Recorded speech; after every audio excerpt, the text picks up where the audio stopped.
Welcome to Regenerative Rising's Elevating Stories, Activating Change podcast. I'm your host, Seleyn DeYarus, and with me today is Matthew Raiford.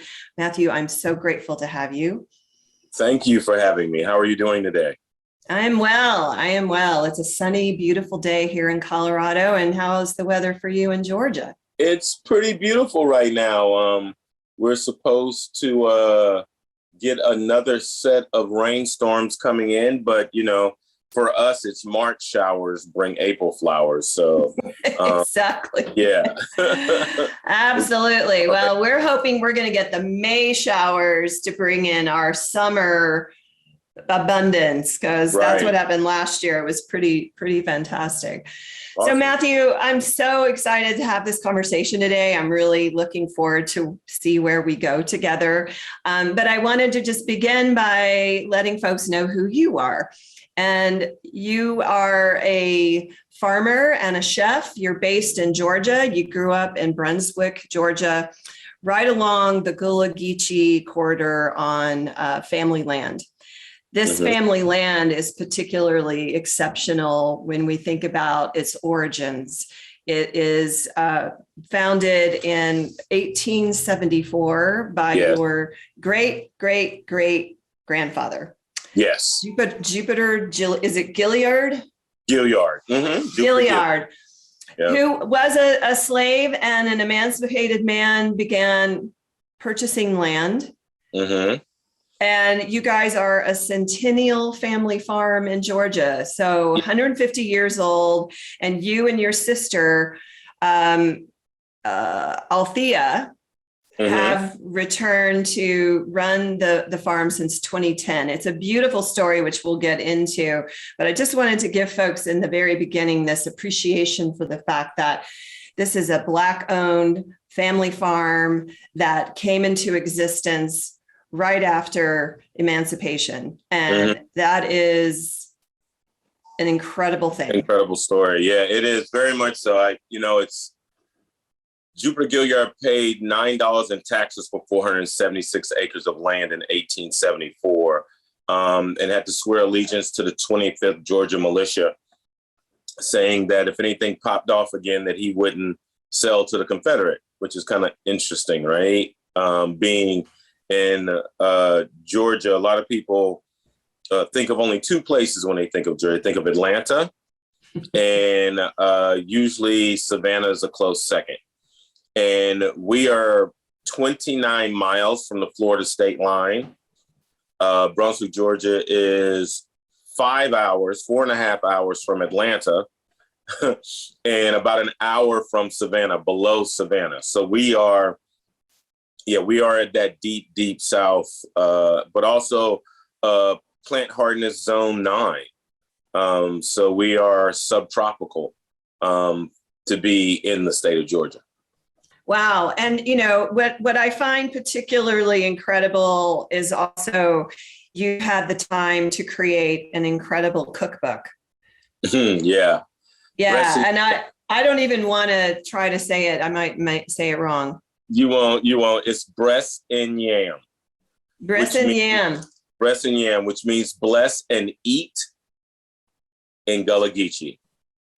Well, this cookbook, folks, it's gorgeous. I mean, for those of you who are able to watch us, I'm holding up some pictures. My favorite kind of cookbooks are cookbooks with pictures, because I want to know what my aspiration destination is when I'm cooking. Absolutely. So I really appreciate that. Not only do you give beautiful imagery, but you also tell stories with every recipe. There's like some connection to family or place, or the heirloom vegetables, or the process of the hog. I mean, it's just an incredible expression of you and your family and your lineage. So I'm happy that I have it in my possession. I ordered it right after I learned of its existence. So yay you. Thank you. Yeah, the book has been getting some really awesome response. I think any author, when they write any book, whether it be a cookbook or fiction or whatever, they want it to do well. They want it to be accepted. And I feel that I've bound over that portion of that. The response has just been amazing, from the kind words that you just gave me just now about the book. Seems to resonate all the way through in all the comments. The pictures, the stories, the recipes all give folks a sense of place, and gets them to feel like they're part of the cookbook more so than just a book that's just going to kind of might be a coffee table cookbook kind of a thing with just like nice pictures in it. But I really like how it came out. The team was amazing, from Southern Paprika, that were the food stylists and photos. And I cannot say enough about Amy Page Condon, who helped co-write the book. She really ensured that she captured my voice. And I think that's why it took also those 3 years to get it from start to finish, was a lot of repetition, making sure that the words that I was saying were going to flow out onto the pages. But also there was a lot of recipe redoing, because I was taking some recipes that were based upon pinches, dashes, and drizzles, and trying to put, Yeah, that is hard for those of us to translate what your pinch and our pinch is. Right, there you go. Oh, the size of a black-eyed pea. Wait, what?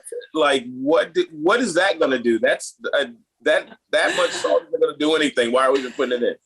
So there was a lot of those things too that kind of went on,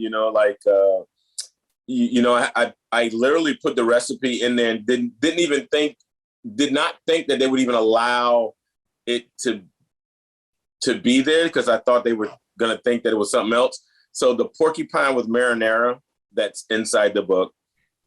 Yeah, we aren't going out and killing porcupines. Right, we aren't going out killing porcupines. This is a meatball. I had that first when I looked, I'm like, okay, well, this is pretty Southern if that's what we're about to do. Get me some squirrel, and I'm just not ready for that. Right, squirrel, possum, and raccoon is what goes into that porcupine meatball. No, no, thank goodness not. Those poor things. Thank goodness not. You can, however, use ground pork or ground beef or ground lamb. For me, it was, I grew up eating this little meatball with rice in it and this tomato sauce on the top. And it was one of our favorite. Like when my mom made this, I was like, oh, it's a whole meal, right? All you need is like some bread to sop up some of the sauce kind of thing. Right on. But it was really interesting because, what's in the name, right? So I put the title up there and no one even flinched. That's amazing. Was like, right. It was just like, oh, porcupine. And I was like, yes, it's a meatball. And they were like, with rice in it. And then everybody just like, boom, we got it, right? And I was like, oh God, I'm so glad. Because I thought I was going to have to go through the thing of like, so is it like a real porcupine? Like, how do you, where do you even find porcupine meat? Is there a porcupine? They don't have that at my Kroger's, right? Right. Or Piggly Wiggly. Is there Piggly Wiggly? There you go, Piggly Wigglies. There you go. But yeah, I mean, the book was just amazing putting it together. I'm totally excited to get ready to start on the second book, which is getting ready to be about companion planting and how planting things together create nutrient-dense food and also create flavors and flavor profiles that we may or may not have thought about because we've pushed so many things to monocrop, right? Or we push things to where we only plant tomatoes here and the cucumbers go over here and the peas go way around there. And we don't plant these things together, realizing that when plants grow, it's a symbiotic relationship, not just with the living soil, but also with the whole environment. So it would seem as though those kinds of things would eventually go well together. Well, and what I love is this is bringing your ecological horticulture degree into play, I'm assuming. There you go. That and literally I am, what's this month? March? So April, May. Yeah, I'm literally 3 months away from finishing my wellness coach I was looking to finish rounding out the knowledge base that I already had and putting it into like something very, very concise. And so I feel that this is the culmination of me being a chef and being a farmer and understanding how it affects people's health. Oh, and so, I mean, woo. Yeah. So that's awesome. So I'm working really hard on that. And then the last piece is creating a soil lab here at the farm. And the thing is that, I really believe that, I know, we're talking about regenerative also, that everything is, to be whole, we have to look at all of the pieces. And I think that oftentimes we stick with one of the pieces and think that one piece is it, not realizing that it's not. Like we need the farmer to get the food to the cook, right? But we also need the farmer to do the right things with whatever it is they have and whatever it is they're doing, so that when we get the food and transform it into something else, that it's the best possible thing we can possibly take in. And if we can get it to where it's more nutrient dense, because we all seem to be lacking the right amount of nutrients in our body to keep us healthy, that there's ways to incorporate those kinds of things. And so I'm really excited about this next level of cookbook. I'm really excited about where we're going. Also, just within the movement and food, like it's not just good, clean, and fair. It's like good, clean, fair, well, like done well, right. know? Yes. And for our well-being.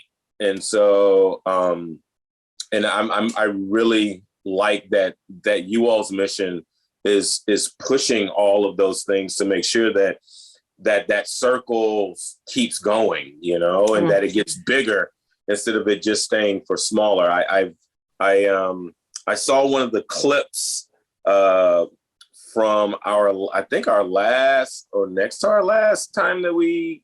Well, it was the Regenerative Earth Summit in 2019 when we were actually together in person. Right? Yeah, I thought it was like 2019. I couldn't even.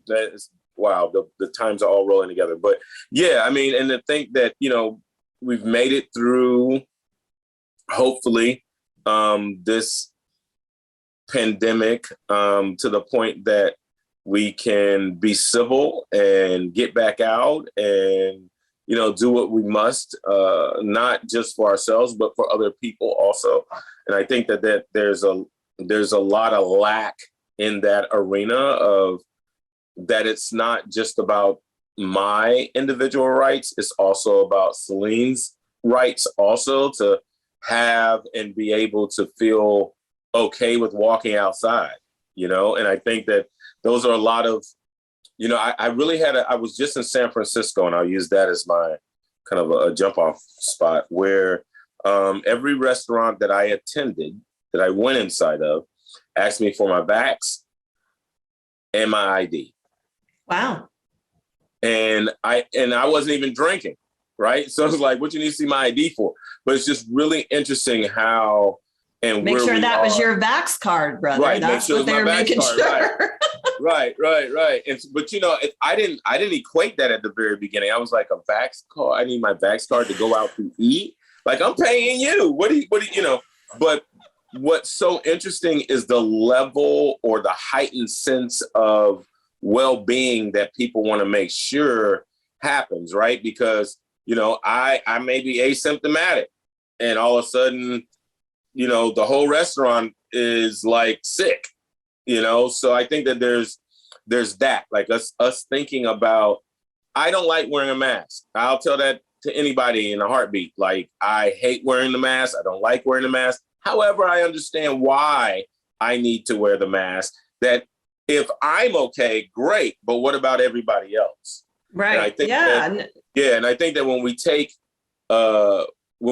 the look that someone's infringing upon your rights, when it's everyone's right to breathe clean air, it's everyone's right to have clean water, it's everyone's right to eat well, right? I think that right. I think that point you're raising, sorry, I sort of cut in on you there. No. We really have hopefully had at least the witnessing of the proposition that shared well-being is, and it's good for everyone. Right. And so I want to kind of amplify that by circling back to what you started to say around companion planting. Because when I think about a regenerative path forward to, and also thank you for acknowledging our work at Regenerative Rising. I really appreciate that. It means a lot to me. You know, it's so important that this is truly holistic, that we see when we go into those mechanistic patterns of trying to isolate down to singularity instead of staying in the complexity. Complexity is challenging, right? Yes. I mean, to hold it is a big task, but we're designed to be able to do that. That's the good news. We're designed to be able to do that. We have enormous brains that are underutilized. So, you know, there's an opportunity. There's that. There's that. But when you think about, you know, the nutrition challenge that you mentioned, which is broadly experienced, our soils are depleted and everything about what's possible for this next iteration in human well-being is stewarding life. Stewarding life, your neighbor's life, your yard's life, your own life, your children's life, that tree's life, the all of it, really. You know, what's so interesting about what you just said there is I'm gonna kind of say this like my grandmama would say, or my nana would say. You know, God ain't making no more land. What we got is it. There is no more land. Zero. Like, I know people know about Dubai and how it was built, but God ain't making no more land. That's right. And the only thing that can really sit in Dubai are buildings. You know what I'm saying? Like, and you have to bring in everything to that space. So I always use that as a reference point when I want people to like really like to think about what land is here, is it? And if you look at the 100 of films that have been made where we end up at other planets trying to live, right? The storyline is always the same. We have destroyed the land that we're on, and we got to find some more. Notice that they are no longer on planet Earth. You know, they're going somewhere else, and not everybody can go. So it behooves us. It's a terrible, terrible dystopic futuristic notion. And I'm so glad you pointed to that, because I'm like, hello, we are extraordinarily creative, capable creatures. And we have a lot of opportunity to heal on a lot of levels. We need to heal our relationships with each other. We need to be welcoming of any human being into our midst, because they bring some new genius to the table, right? And then we have to start going, wow, you know, the birds, everything matters. As you said, this is all creation, creator, God, or evolution, whatever you want to put. I don't really care, as long as you get down to the place that you honor its existence. Yes. You know, I'm going to use your sense of place right now, because I can see into your area. You know, I think the thought process that things can't coexist if they're different. If we look at the plant kingdom, we can do it. You have an orchid on one side and a snake plant on the other. They're completely different plants. One's extremely colorful and beautiful. The other literally looks like a snake, is just like kind of climbing. They are coexisting in the same space, pulling in the same, they need the same amount of photosynthesis, you know, like us to think that we are so much different that we don't need all the exact same things is crazy. Both of those plants need water. Both of those plants need soil. But they're two different plants. They're like I said. And they're from different parts of the world, Africa and South America.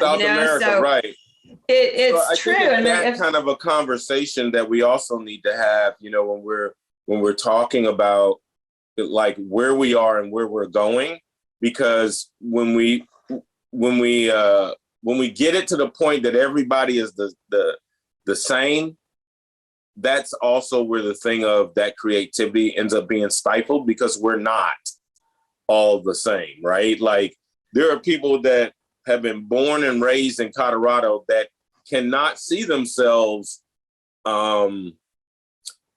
outside of vacationing here where it's so hot. Like, you know what I'm saying? Yeah, man, that humidity is tough on, I mean, I grew up in the South. I don't know if you knew that, but I'm a Southerner. Well, okay. All the way back on both sides of my family, South Carolina, North Carolina, and Tennessee. There you go. So I grew up with the sweltering jungle. I used to swing on vines as a little girl, and I know that very well. But you're 100% correct that these are different ecosystems. And when the part about us that is the same, we all need clean air, we all need clean water, we all need nutrient dense food, we all need love and mutuality and care and respect and a roof over our head. And that's what I mean by saying, we can't get it. I think that in a lot of ways, us respecting each other, a lot of people think we have to be the same for us to be able to do that. Hell no. Hell no. We need to be bio individuals that all have different needs and different wants, but it's still kind of caught on that same plane of food, clothing, and shelter. You know?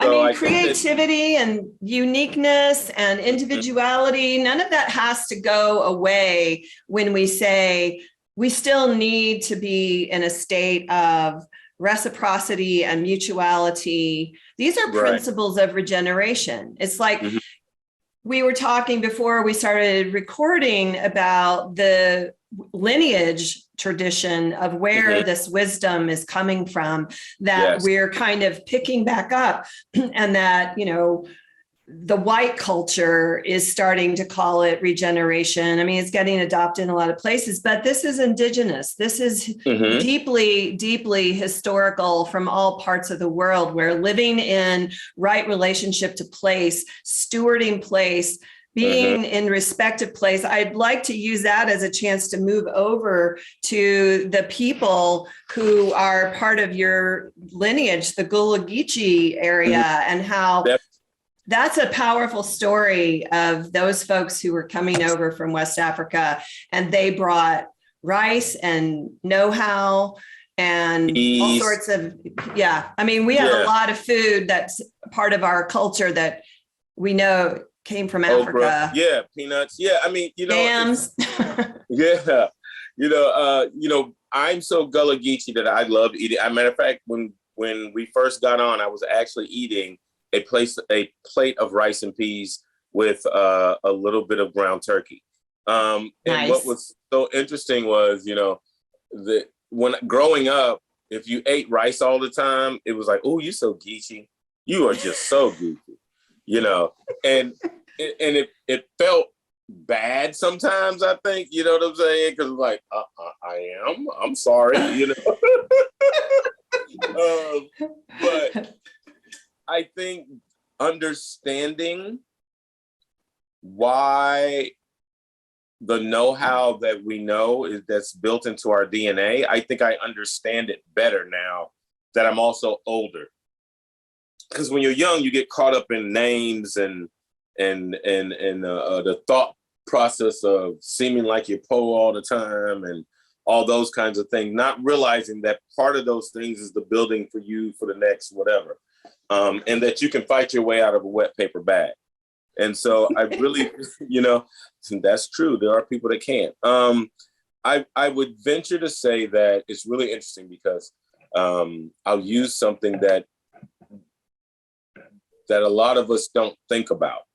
And that is that way before there was a USDA, right? That was something that was created. Right? It wasn't in place, right? So for hundreds of years prior to the USDA coming along, there were people that were planting and doing these things and that had the know-how to do these things, to the next level. Right.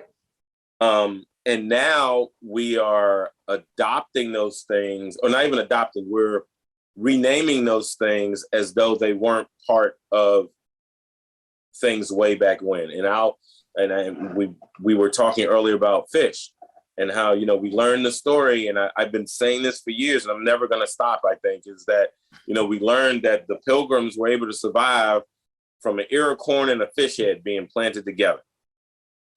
That the indigenous people taught the Pilgrims how to do that. So even if we were to go back to that, which was the 1600s, right? 1600s, yes. Right. So we go back to the 1600s and then play it forward to where we are right now in 2022. To act like fish emulsion is brand new, to me, is a slap in the face, right? Right. Because, and not only that, but here in the South, root knot nematode is real. Like we got like that little parasite just eats up.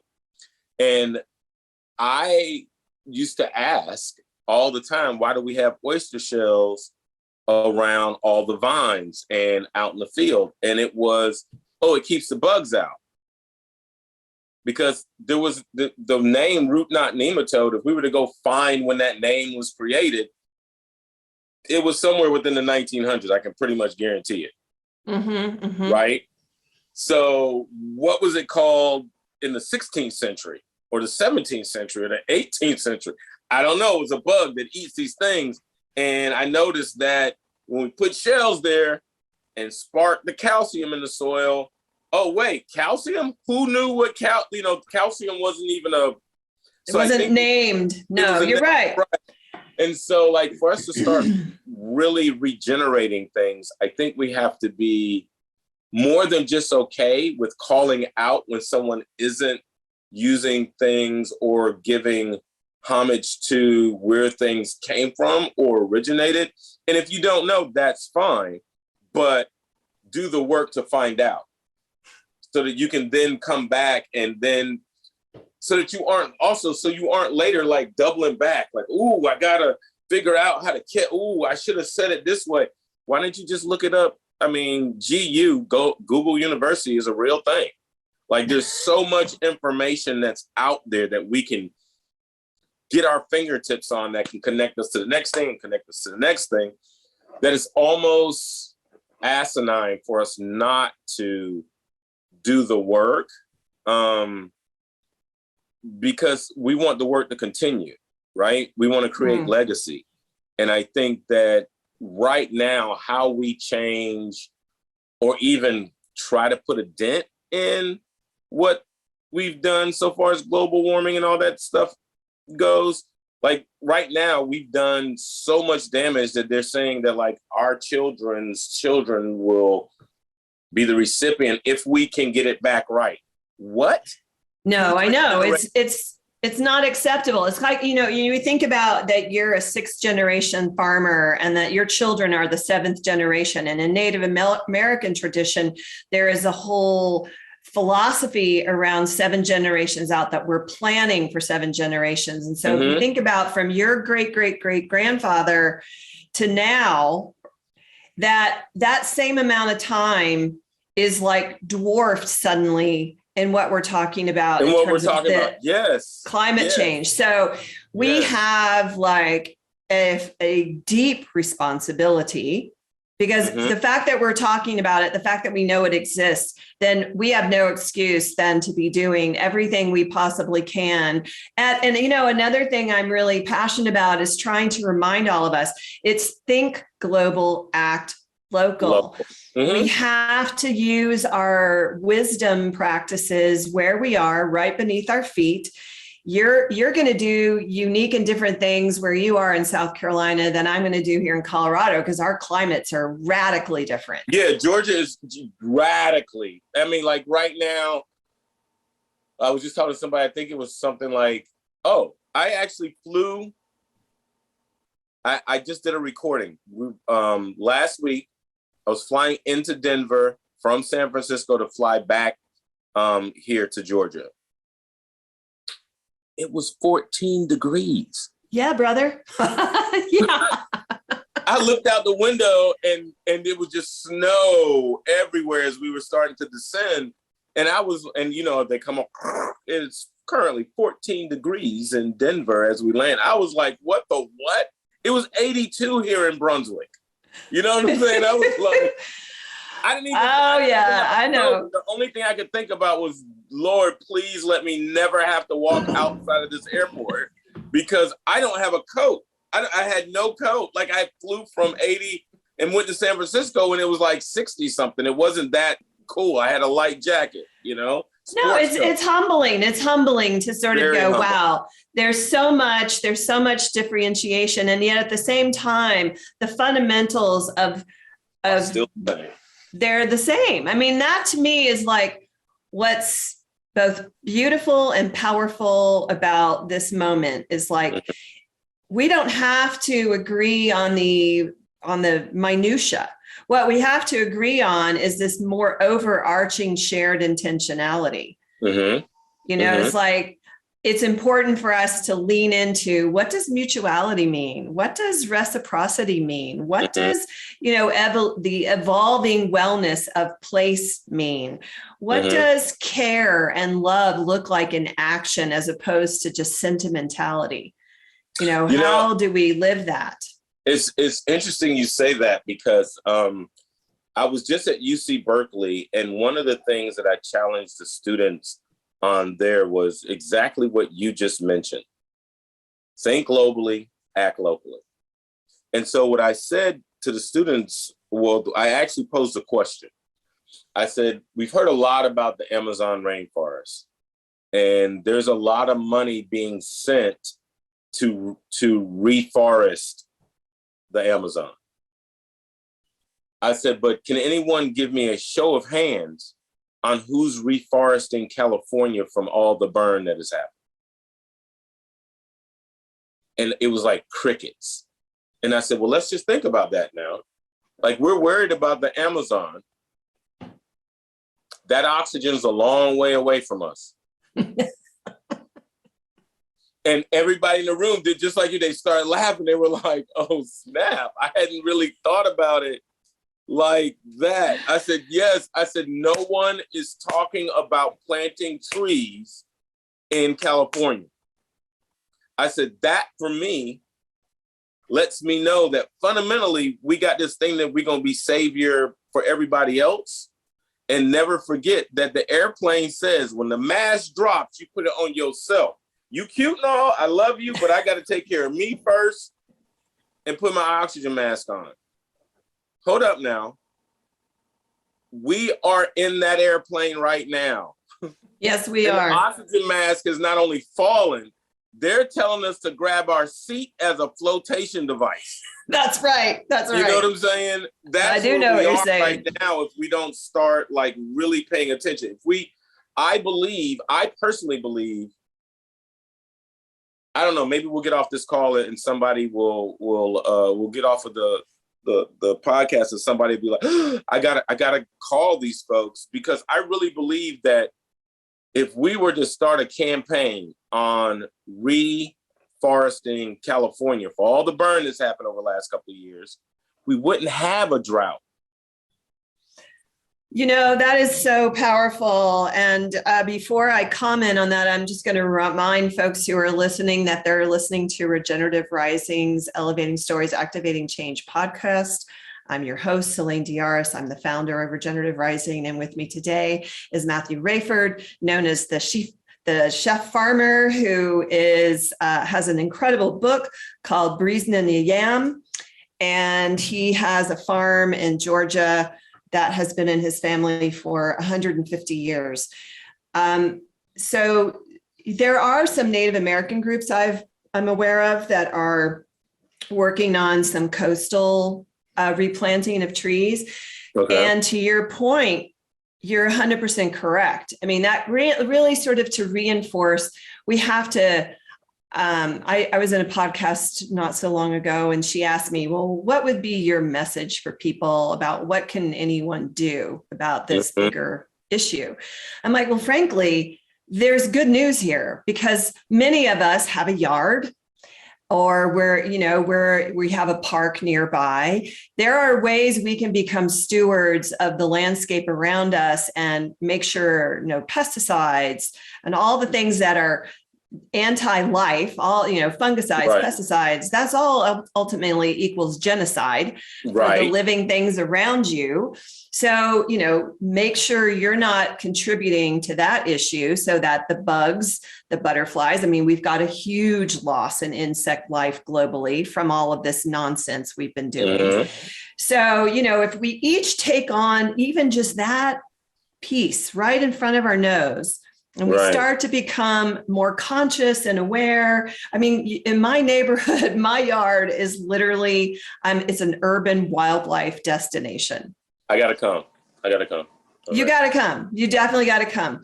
But it's like, I'm not special. I just have been working at it. I've been learning. I've gone online, just like you said, I can Google like the next person. And I ask folks, I get advice, I observe. And I'm just making this part of my dharma, if you want to say, or just my way of caring about life, because I've literally had a hawk.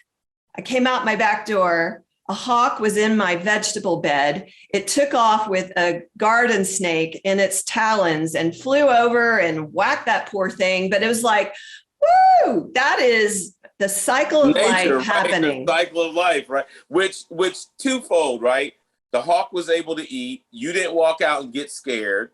You know what I'm saying? Or jump like, oh God, what is this? How big is it? Oh Lord, is it a coppermouth or is it I think that all those things, it's super funny. Oftentimes, because we are the farm that we are, we don't allow the mosquito trucks to do anything outside of what they do on the county road, right? So they can't pull down our long drive and turn back out. So they used to. And one day somebody came and was like, man, your property really isn't that buggy. How do you keep it down? And I was like, what do you mean, how do I keep it down? I said, first of all, I buy the natural mosquito dunks to keep the larva down. I said, that's the first, the key is the larva. It's not the mosquitoes. Right. Like if you keep that population down, well, there's always standing water. It's the country, y'all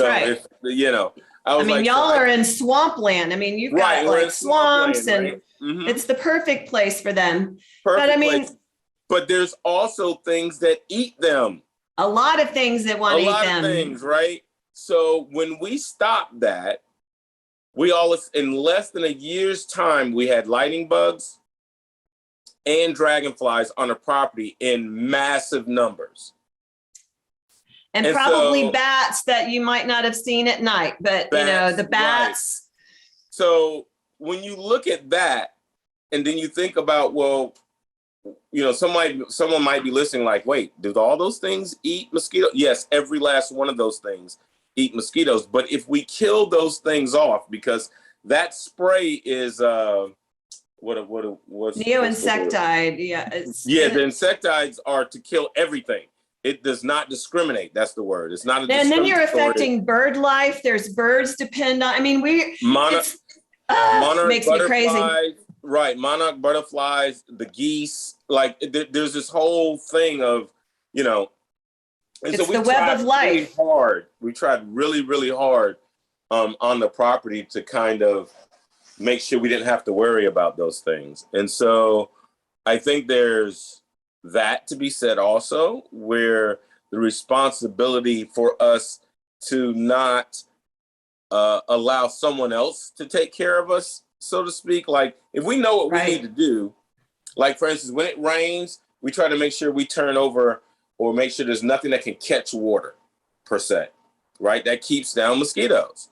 But people leave all kind of trash and stuff around their house and water, and then all of a sudden they walk outside like, where all these bugs come from? They come from all this stuff that you just left out, Our compost pile also kills a lot of stuff.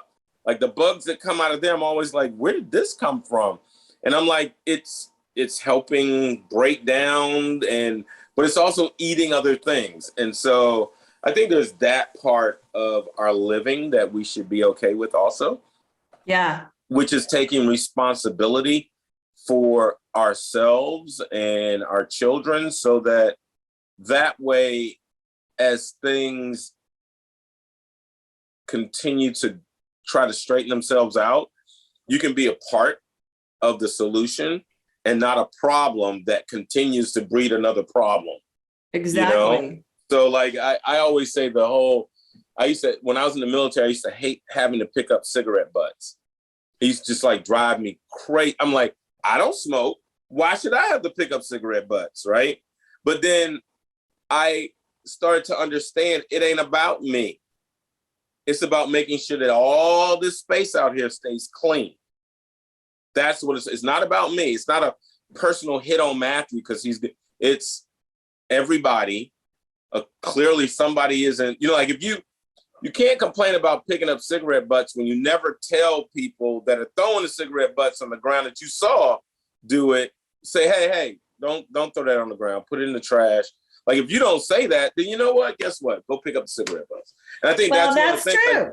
Like, we don't say things like we see things happen and we don't. And the thing is I think there's also a way to say things to people. Some people are so aggressive in their wanting the world to be a better place that they don't get the fact that they also have to do everything with kindness if they expect it to really happen.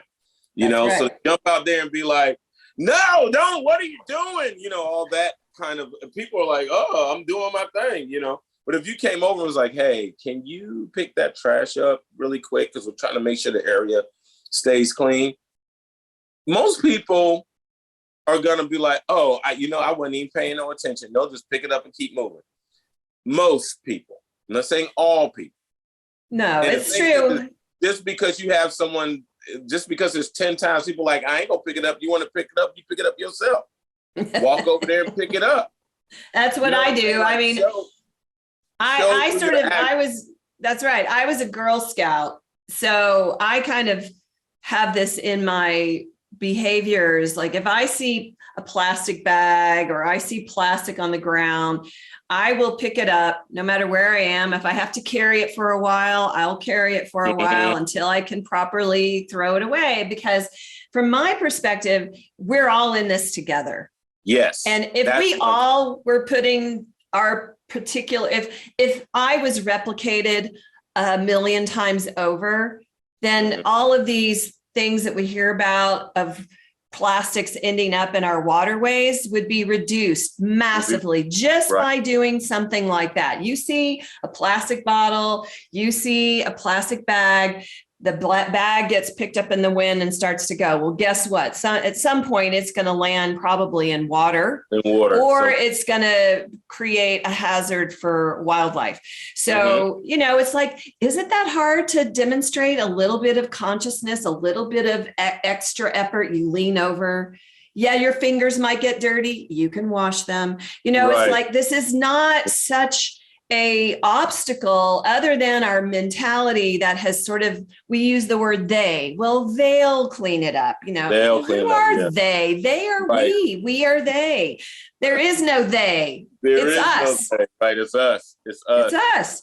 Us. Right. And the thing is that if through our actions, we're doing those things, eventually the people around us will end up looking like us, walking like us, talking like us when it comes to this thing. Yeah. But if we just talk about it and there's no action, then pointless. It's pointless. So, that's one of the reasons that we've decided on the farm this year to make sure that we planted rice, make sure that we planted hibiscus, make sure that we planted Sea Island red peas, make sure that we planted onions and garlic and turmeric and ginger. And now we're going to plant ginseng this year. So we're trying to make sure that we also, we have mint, milk thistle, wild staghorn sumac. Like we have all of these things. We even have lion's mane that's growing on one of the trees. We have chicken of the woods that grow for wild harvest. So like paying attention to that life and growing things that are about growth and about life, I think allows for us also to see the world in a little different light also, right? And I'm not just talking and walking, I'm doing. That's right. You know, and I thank you for having me on today, you know, because it allows people to know that there are people that are doing it. I think that's right. That's also something that we need more of is folks like you who will take the chance and put themselves in a position to show more. I understand you all are talking about having a film coming out soon. Well, we're working on our film. We have, but our film is called Culture of Connection. And we want to elevate, you know, often our focus is people who are less often heard from, and whose stories are really reflective of this kind of attention that we're talking about. And today we're talking about how do you bring awareness? Because we all have this we're all capable. Right. If we choose to be. It's not like what we're saying, you got to go get some special degree and you've got to like have 50 acres, 150 acres. No, you could have like literally, you could have a balcony. You could have a bucket. Exactly. You could have a bucket. You can plant, and you know, if anybody's listening completely about the whole bucket thing, I'm challenging everybody to think about this. 1 5-gallon bucket, 4 holes, 2 inches up, a few rocks, soil, plant yourself a tomato plant, a cucumber plant, cilantro or culantro, garlic, and scallions, all in that one bucket, and watch what happens. They all love growing together. And before you know it, you have salad. And if you don't, and if you want, plant some arugula and allow it to keep growing. Don't like pull it up. We have right now on the farm, we have 5 almost like arugula trees that are about 3 feet up. So we didn't pull anything off of them as they first grew. We let them, the stalk get a little hardy. And now we're actually moving them all to one little space that's going to be part of our show garden, just to show that, you know, the average tomato plant produces somewhere between 10 and 20 pounds of tomatoes.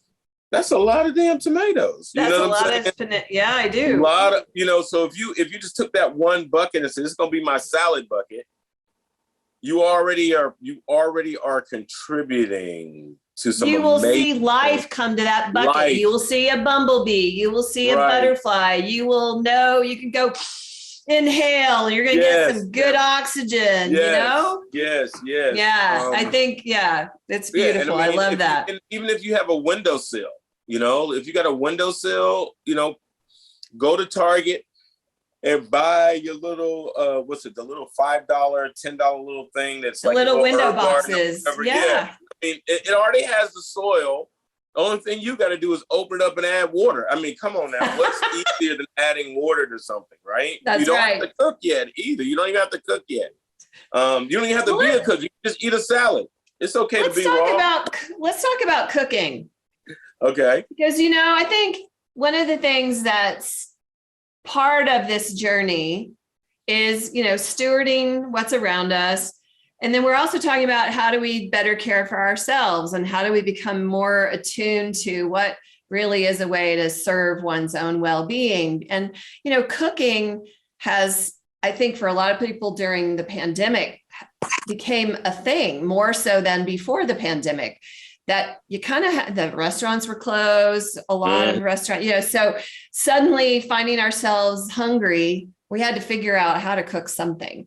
And I love what this book offers as a guide for not just cooking something, but cooking some really special dishes that have a lineage.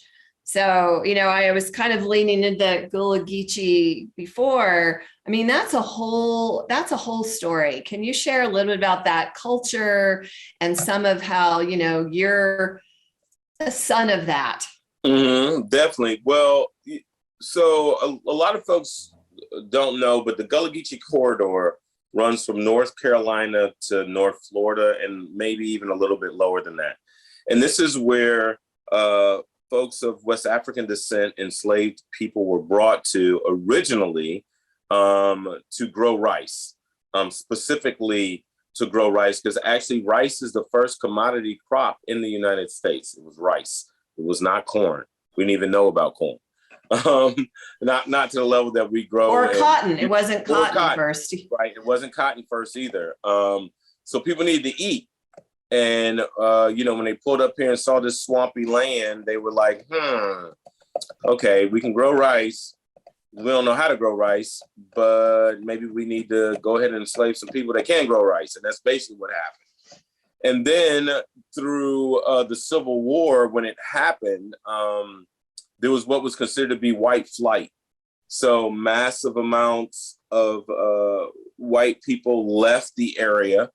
And a lot of times most of the times, anyone that was left on those barrier islands or right on the coast. And so for some reason, they figured we were just going to die off.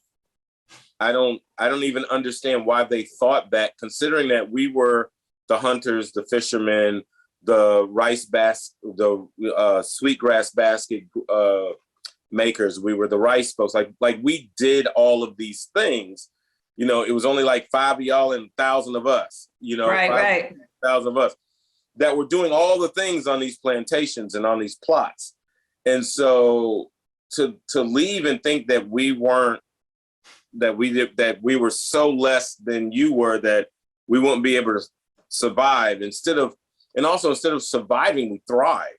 Right. Like we were able to build our own communities. We were able to have our own doctors. We were able to have like lots of things happen. When that happened, we talking pre-Reconstruction also, like when all of a sudden it was like, oh, wait, we gave them what? Oh, no, we got to get that back. Y'all done gave them too much. And so Gullah Geechee folks are, like, for me specifically, my family is Ghana and Cameroon, the Takan and the Akar tribes. And I talk a little bit about that in the very beginning of the book. And what was important for me was to find out not only that part of my lineage, but to understand what it meant to have this knowledge that is not academia based. So I, oftentimes, we feel like we have to have, all the letters after our names or whatever it might happen to be, or the specific school that we went to. But we forget that there's a lot of things that's in our DNA, a lot of things that have been taught to us when we were children, that if we just took kind of like that deep breath that you had us do right before we get started to center ourselves, if we took a moment to center ourselves as bio individuals, we would be surprised what we find out. And some of us are going to have to dig deeper than others because we have been so separated from our culture or cultures, depending on who and what you are. And I think that one of the interesting things about Gullah Geechee folks is that, I swore I'd never come back to the South because I grew up in the South in the 70s. And that was my reason. And I even tell people to be very cautious when they use the word New South, because it can't be new with the same old thought process. It's not. No. And we also don't call it, the only other place that has new in front of it is New York. No other place. We don't call it the new Denver. We don't call it the new Pacific. We don't call it the new Northeast. That's branding. New South. Oh, okay, does that mean that is the old South gone? Hello. Is it in hiding? No. Or is it, so I mean, and I say that, kind of a little tongue in cheek, but I mean, I'm very serious about that. Like, I didn't want to come back because of those things, but, realizing that if I didn't come back, there wouldn't be a 7th generation to understand what this land is and what it means. And I think that a lot of Gullah Geechee folks have left home and are returning, have returned, never left, that are very grounded in a sense of place like no other. There are a lot of people that believe that California and Boston were created around the same time. They weren't. It was the moving out to the west, so that the buffalo actually are prairie animals. They're not prairie animals. They were pushed into the prairie. Like, when we start understanding those kinds of things, understanding like the true history and making of the United States, it, one, will cause us to reflect. It will, two, allow us to be like, oh, okay, I understand why that person feels that way about this thing. And I often run into, even the conversation of folks going, well, my family didn't have any slaves. We never had slaves. We had nothing to do with the slave trade. Da, da, da. And I'm always like, okay, but just by the color of your skin, you have a privilege that isn't necessarily, there. And that if you understand that and are using it for good, great. If you don't want to understand it so you don't have to use it for good, that's a whole nother conversation. And I think that was also why it was so hard for my sister and I to come back home, because we were like, are we going to go back to the same thing that we left, And, Ahmaud Arbery was killed literally 10 minutes from our farm. Oh my gosh. Yeah. So when people get to talking about, I don't know, I haven't seen, I don't understand what this is going on because it doesn't affect me, blah, blah, blah. It ain't happening in my city. I think that we are forgetting the connectivity that we have with each other, and that I'm not saying I need a bunch of people to run to Brunswick and save us. That isn't what I'm getting at. What I'm saying is understanding based on a sense of place what needs to be done locally to make things a better place globally. Like the things that we're seeing happening right now across the world started years ago. Whether we want to attest to it or not is a whole nother thing. But that everything we're seeing right now with the Ukraine and the gas prices increasing, that started years ago. Well, and wake up and start today. And if we don't, it didn't. To how we're and what we're saying and what we're doing, and the words have power. Oh yeah, thoughts, and words, deeds. They all have power. They all have power.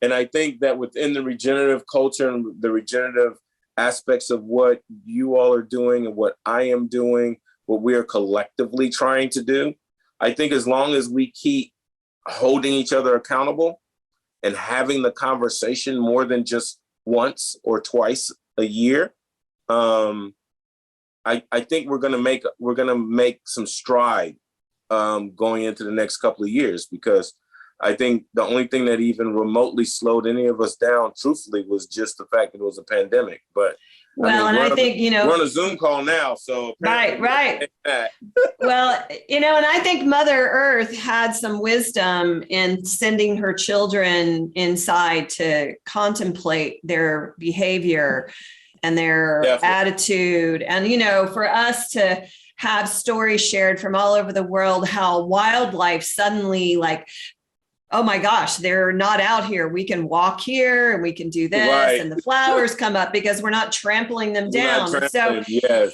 I think, hopefully for those of us who really are stewards of this work and this conversation and this moment, we have to keep holding each other and our fellows to not forget what we learned in that disruption, but even to your point, go deeper. We really need to make our collective acknowledgement and a deeper reckoning with how we have what we have now, how we got here, how much has been treated poorly, people and places, both water, the land, the air. We've treated everything like a dumping ground, and we've treated certain people as our dumping ground. And all of that has to be brought forth and, shine the light on the darkness of our bad histories, and not be afraid to have, the acknowledgement that we contribute to it, all of us. And the more you make the effort to be mindful of your biases are really where this plays out. And some of them are quick and knee jerk, and some of them we spend a little bigger investment to manifest and hold on to. Right. Definitely. Yep. So, I'm, for one, just this is, to your point, this is one of what I hope will be many more conversations with you. Definitely. And I think, when we get further down the path on the film project, I would really like to come and spend some time with our cameras and our story makers, and let's do this together. Come on, and we'll have plenty of food. Yes, we will. Lots of the bounty from the sea. hot tin oysters, low country boil, nana sweet potato pie. Let's just put it together. I am ready. I have a question. Are Yes, sir. we going to, by 2023, be in person again to do another conference, or what are you thinking?